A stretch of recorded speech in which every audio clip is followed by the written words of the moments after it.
We've never seen anything like this in recorded history. So be worried. I'm not short. I haven't sold short anything, but I am certainly worried. As I look around the world, bonds are clearly in a bubble. Bonds have never been this expensive in the history of the world. Property in many places, you go to Korea, you go to New Zealand, you go many places, property is certainly in a bubble. Stocks, many stocks.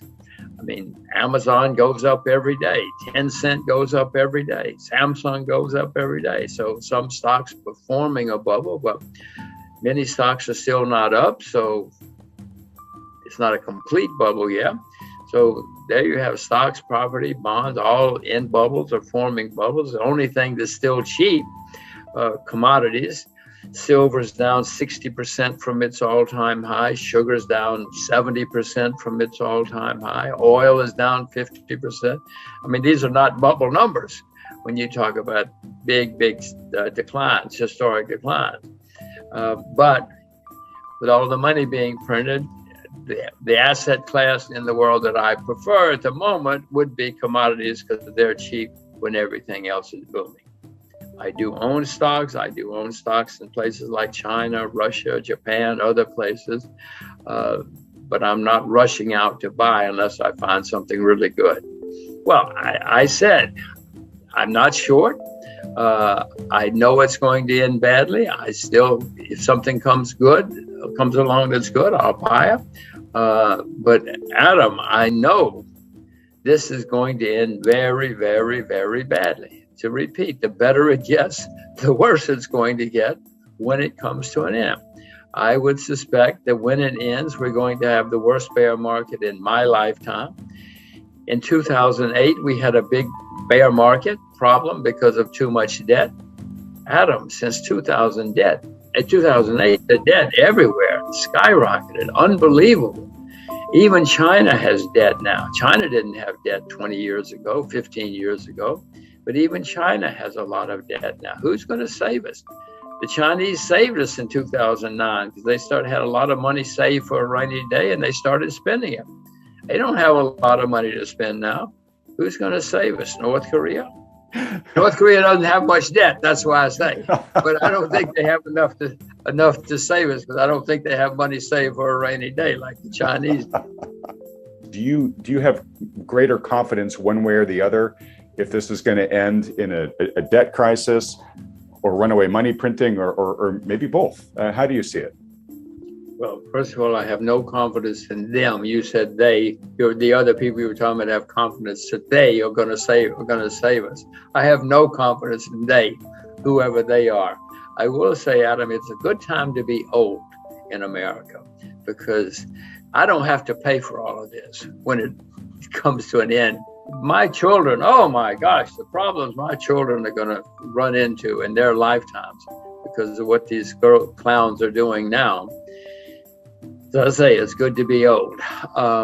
But you're right.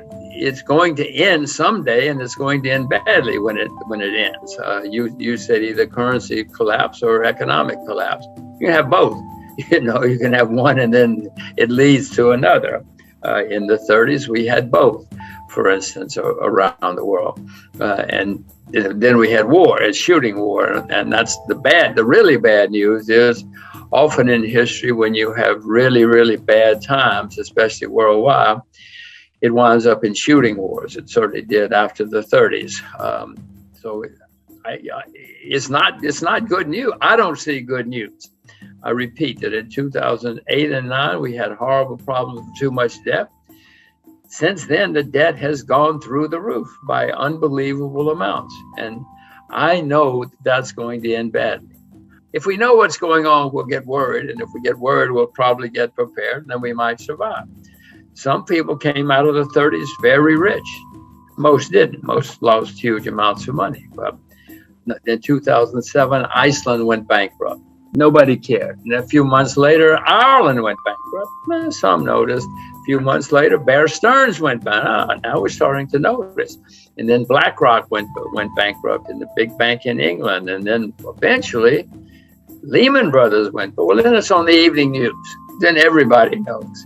So my point is these things snowball and they start where we're not looking, and it may have already started for all I know. I've seen some small places having problems.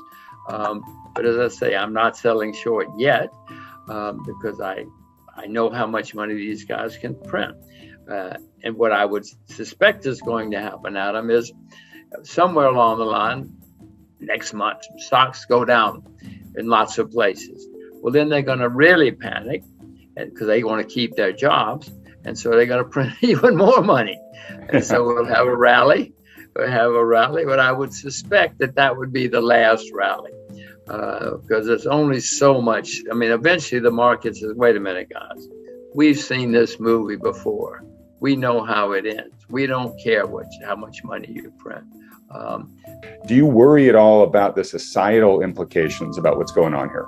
Absolutely. History is pretty clear that when you have bad times, there is usually social unrest. People aren't happy. And if we do, in fact, have the worst bear market of my lifetime, which I don't see how we can avoid, if and when that comes, there are going to be a lot of very, very unhappy and angry people. And one difference in now and the past is people really get angry now. They think that you can't do that to me. In the 30s, people were a little more disciplined, a little more understanding of what was going on in the world. They weren't happy. There were protests. There was some violence, not much violence in the U.S. anyway, since that's what we're talking about.